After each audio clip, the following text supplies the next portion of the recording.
এটা কি আমি স্বপ্ন দেখছি? কিন্তু এটা সত্যিকার মনে হচ্ছে।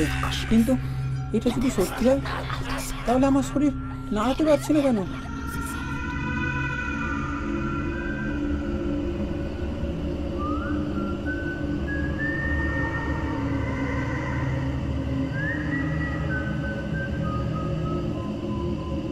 বোন, তুই এত রাতে রান্নাঘরে কি করছিস? কিছু না, কলে জল পড়ছে, বন্ধ করতে এলাম। জানিস, আমি একটা খুব ভয়ানক স্বপ্ন দেখেছি। স্বপ্নের মধ্যে আমি জেগে উঠলাম, কিন্তু আমি কথা বলতে পারছিলাম না, আমার হাত পা নাড়াতে পারছিলাম না, আর মনে করছিলাম উঠে পালিয়ে যাব। Slip paralysis. ওটা আবার কি?